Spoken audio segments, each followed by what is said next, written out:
La disparition d'Evelyne Leclerc laisse un grand vide dans le paysage audiovisuel français.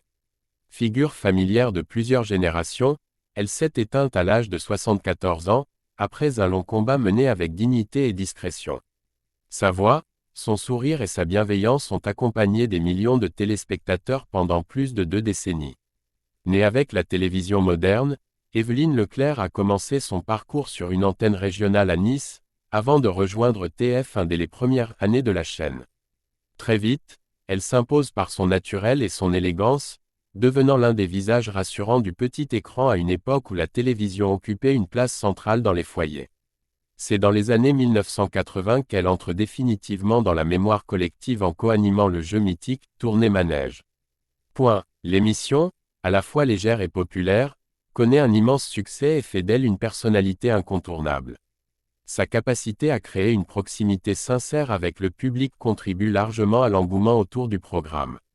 Son talent ne se limite pourtant pas à un seul format. Au début des années 1990, elle participe également à l'aventure Interville, aux côtés de Guy Lux et Simone Garnier. Là encore, elle démontre son aisance à l'antenne et son sens du divertissement, toujours porté par une grande générosité humaine. La radio fait aussi partie de son univers.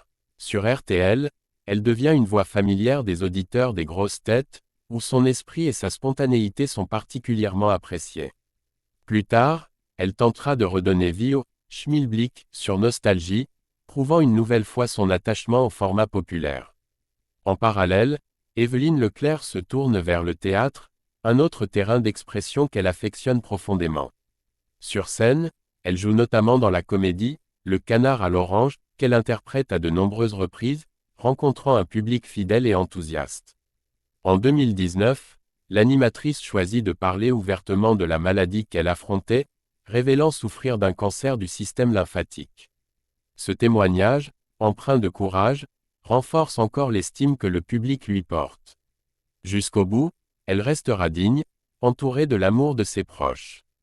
Quelques mois avant sa disparition, elle rendait hommage à Charlie Oleg, le pianiste emblématique de « Tournez Manège ».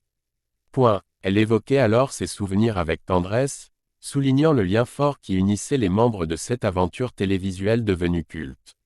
Décédée à Grasse, entourée de sa famille, Evelyne Leclerc laisse derrière elle l'image d'une femme chaleureuse et profondément humaine. TF1 a salué la mémoire d'une animatrice qui a marqué l'histoire de la chaîne et touché le cœur de millions de Français, rappelant combien sa présence, son humour et sa simplicité resteront gravés dans les mémoires.